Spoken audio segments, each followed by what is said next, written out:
On what started as a typical holiday morning, the sun hinted at a day of relaxation and joy. I found myself in the hallway, urging my son Aaron to hurry for his baseball game when the world as I knew it shattered. Opening the door, I stood frozen, confronted by a ghost from the past. My husband Mark, who had vanished without a trace 3 years prior. "This is our home," he declared, his voice a blend of certainty and doubt. Before I could process his presence, Clara, my sister-in-law, emerged from behind him. The sight of her ignited a storm of emotions within me. "We're going to take custody of Aaron," Clara announced, her words dripping with false sweetness. Memories flooded back, the countless times I had pondered this exact scenario. With Mark and Clara's simultaneous disappearance, it couldn't have been mere chance. Lost in thought, I barely noticed Aaron's voice behind me. "Hey, Mom, who are you talking to?" My heart clenched at the sight of my oblivious son, unaware of the impending turmoil. Clara turned her predatory smile towards him. "It's nice to finally meet you, Aaron. I've wanted to meet you for so long." Her words churned my insides, masking her manipulative nature. Confused, Aaron glanced at me. "Dad, what are you doing here? And who is she?"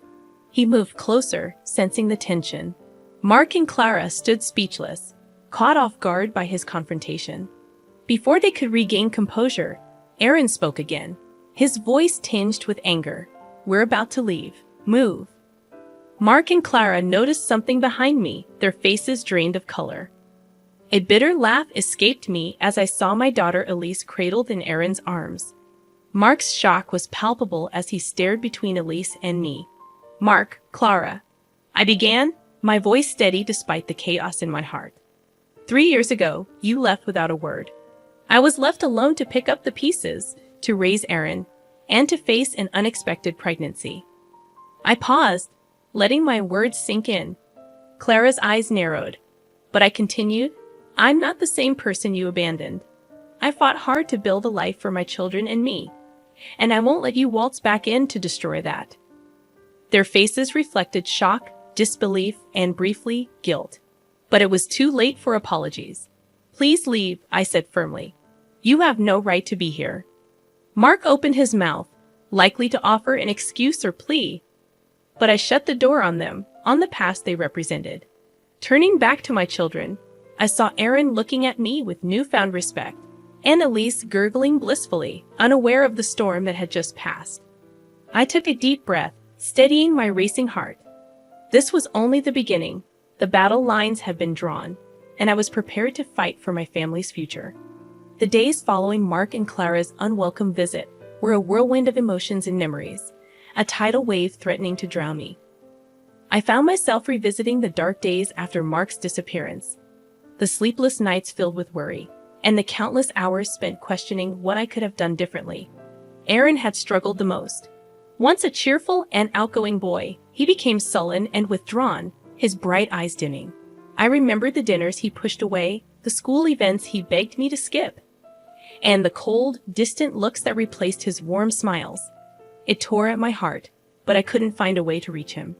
As I brooded over these memories, Elisa's innocent laughter echoed through the house, a stark contrast to the storm raging within me. She was my unexpected blessing, a light in the darkness of Mark's betrayal. Her birth had been a turning point for me, a moment of profound strength and vulnerability. One evening, as I tucked Aaron into bed, he turned to me with serious eyes. "Mom, why did Dad leave us? Did we do something wrong?" His question hit me like a physical blow. "No, honey, you did nothing wrong.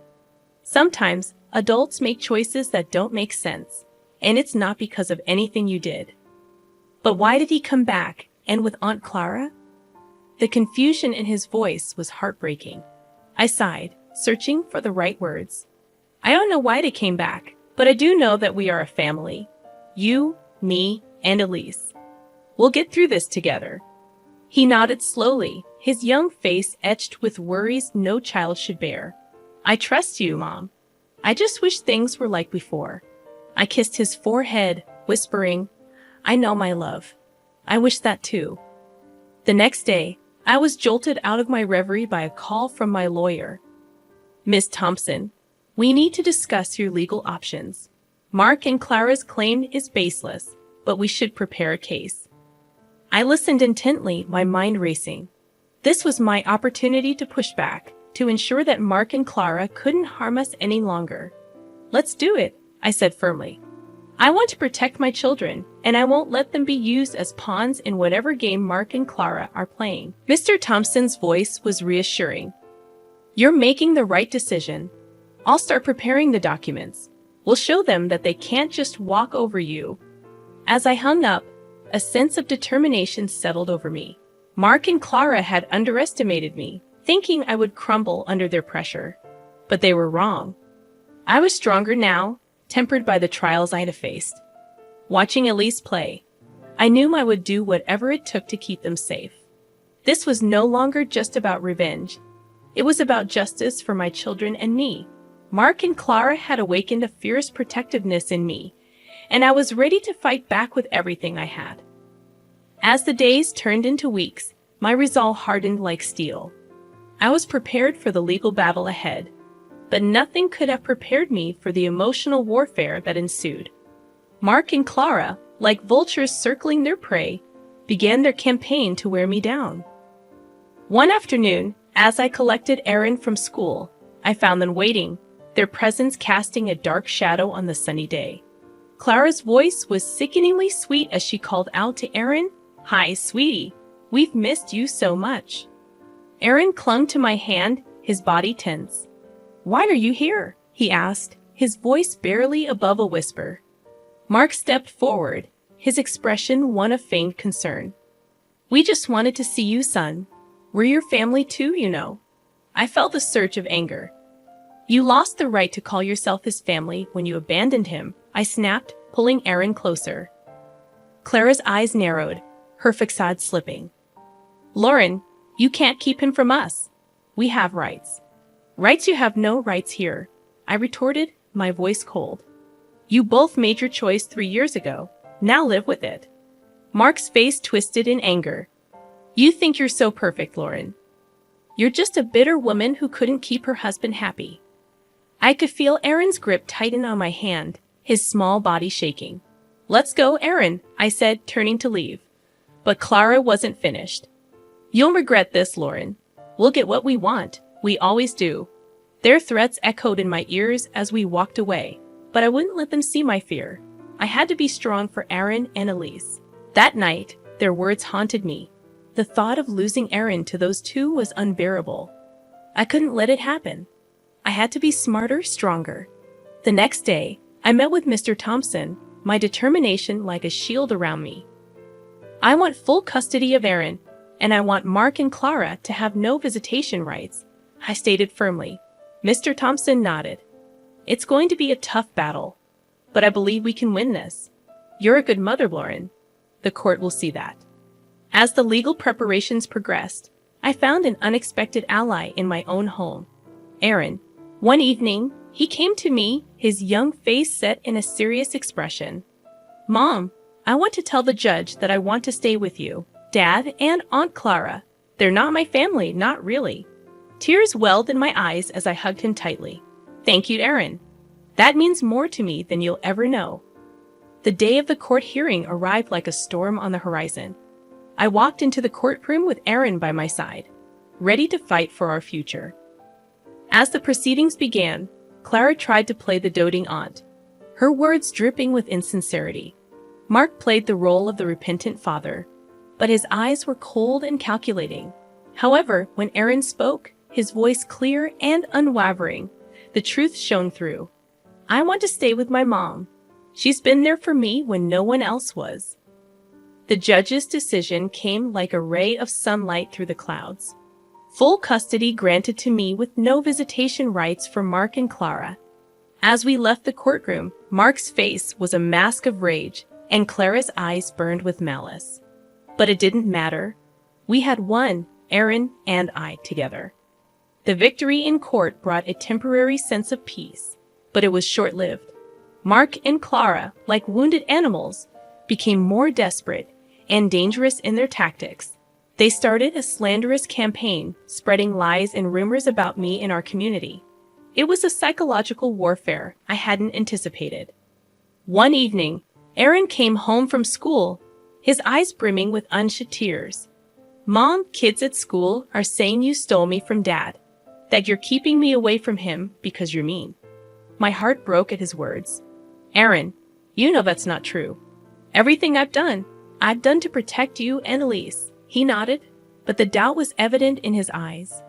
"I know, Mom, but it's hard. They don't understand." I hugged him, feeling his small body tremble.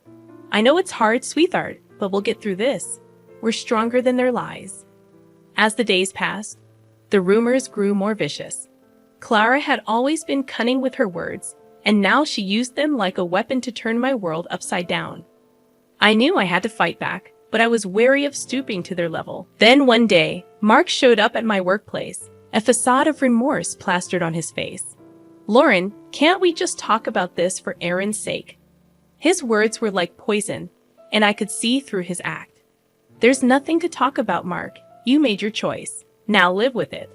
He grabbed my arm, his grip tight. "You're ruining my life, Lauren, you and that kid." I pulled away, my voice steady. "No, Mark, you did that all by yourself." As I walked away, his parting words sent a chill down my spine. "This isn't over, Lauren." I refused to yield easily. The legal victory had granted me custody of Aaron, but it hadn't brought an end to the battle. Mark and Clara persisted relentlessly, and I could see the toll it was taking on Aaron. He was caught in the middle of a conflict he couldn't comprehend, torn between his biological father and the mother who had never abandoned him. One night, Aaron came to me, his face troubled. "Mom, what if Dad changes? What if he wants to be a real dad?" His words struck me deeply. "Aaron, I know he's your dad, and it's natural to hope for that. But we have to see people for who they are, not who we want them to be." Aaron was silent for a moment, then looked up at me with clear eyes. "I know. I just wish things were different." I held him close, whispering, "I do too, Aaron. I do too." Despite the ongoing battle, I remained steadfast in ensuring that Aaron and Elise remained my priority. They were my strength, the reason I fought so fiercely, and I would do anything to shield them from the shadows of Mark and Clara's deception. The relentless campaign by Mark and Clara took a darker turn, morphing into outright harassment. They seemed to be everywhere, outside my workplace, near Aaron's school.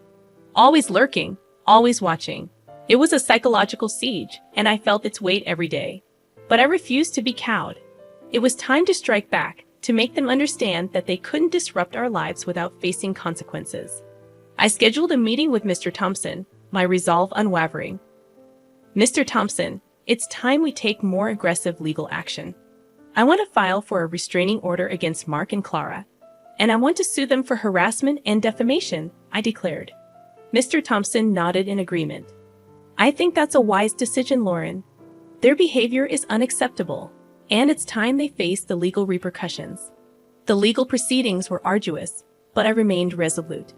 In court, Mark played the victim, a man wronged by his vindictive ex-wife. Clara, ever the actress, wept about being denied the chance to be a part of her nephew's life. But their performances couldn't conceal the truth. The judge saw through their facade and granted the restraining order. Additionally, they were ordered to pay damages for their defamatory actions. As we left the courtroom, Mark's face was a mask of fury, while Clara's eyes burned with unspoken threats. But this time, I wasn't afraid. I had the law on my side. However, their defeat in court did little to quell their vendetta. If anything, it seemed to fuel their spite. One day, I received a chilling phone call from Mark. "You think you've won, Lauren? You think you can just destroy my life and walk away? I'll make sure you regret this," he hissed through the phone. I clenched my jaw, fighting back the fear his words invoked. "You brought this on yourself, Mark. I'm just protecting my family. You haven't seen the last of me, Lauren. This isn't over," he spat before hanging up. His threat hung in the air like a toxic cloud, but I wouldn't let it break me. I had Aaron and Elise to think about. They were my world, and I would go to any lengths to shield them from Mark and Clara's malice. But as days turned into weeks, the constant stress began to wear me down. The never-ending vigilance, the fear of what Mark might do next, the pressure of being a single mother.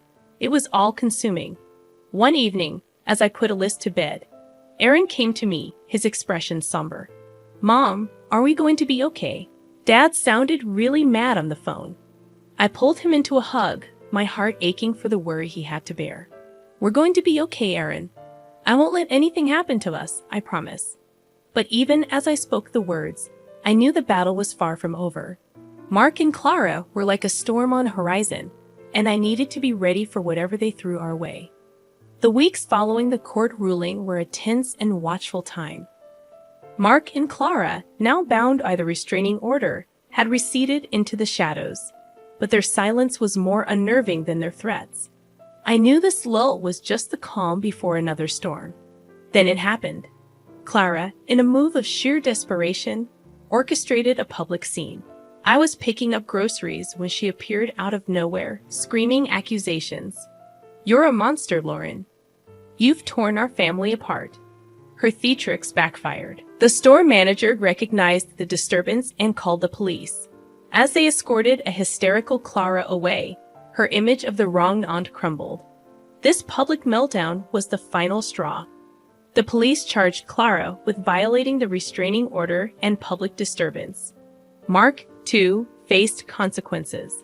His involvement in the harassment and defamation, now fully exposed, led to his arrest. As I watched them being taken away, a part of me felt a pang of pity. They had descended into their own hell, a pit they had dug with their lies and hatred. But this feeling was quickly overshadowed by a sense of justice. They were finally facing the consequences of their actions. In the aftermath, the community's perception shifted. The truth about Mark and Clara's deceit and manipulation became apparent. People who had once whispered behind my back now offered their apologies and support. Aaron, witnessing the downfall of his father and aunt, had mixed emotions. "Mom, is it wrong to feel happy about Dad and Aunt Clara getting arrested?" I took his hand, sensing his inner turmoil. "It's okay to feel relieved, Aaron. They hurt us a lot. It's okay to want justice for that." The battle that had consumed our lives for months finally seemed to be over. Mark and Clara, once towering figures of intimidation, were now diminished, their power to harm us stripped away. As I tucked Aaron and Elise into bed that night, a sense of peace settled over me. We had weathered the storm and emerged stronger. I knew there would be challenges ahead, but for the first time in a long while, I felt hopeful about the future. With Mark and Clara's legal retribution, a heavy burden lifted from our shoulders. The days seemed brighter, and our home was filled with laughter once again. Aaron's smile returned, and Elise's innocent giggles were a balm to our scarred hearts. The community's support was overwhelming. Apologies turned into offers of help, and slowly, the rumors and whispers faded away. We were rebuilding our lives, piece by piece. But the true testament to our newfound peace came on my birthday. Aaron, now more mature and thoughtful, had a surprise for me. He approached with a shy smile, a small gift in his hand. "Happy birthday, Mom. I made this at school for you," he said, handing me a beautifully crafted photo frame. It held a picture of the three of us smiling and happy. Tears welled up in my eyes as I hugged him. "Thank you, Aaron. This is the best gift I could ever ask for." Later that day, as we celebrated with a small party, our little family felt whole again. Friends and neighbors joined in, their presence a symbol of the life we had reclaimed. During the party, a new face appeared. Tom, a kind and understanding man I had met through my work. His support during our trials had been unwavering, and his presence now felt like a promise of new beginnings. "Happy birthday, Lauren. I hope this year brings you all the happiness you deserve," Tom said, his eyes warm and sincere. I smiled, feeling a spark of something new, something hopeful. "Thank you, Tom. It's already off to a great start." As the party wound down, Aaron came up to me, a serious look on his face. "Mom, I've been thinking. Maybe it's okay to start new things, to be happy again." I knelt down to meet his gaze, It's more than okay, Aaron. We've been through a lot, and we deserve to be happy. He nodded, a small smile gracing his lips. I like Tom. He's nice, and I think he makes you happy. I hugged him, my heart full. He does, Aaron, and I'm glad you like him. That night, as I put Aaron and Elise to bed, I felt a sense of contentment I hadn't known in years. We had faced our demons and emerged victorious. Our future was ours to shape, and it looked bright and full of promise. Life had thrown us into turbulent waters, but we had learned to navigate the storm. Now, it was time to enjoy the calm, to embrace the new dawn that awaited us.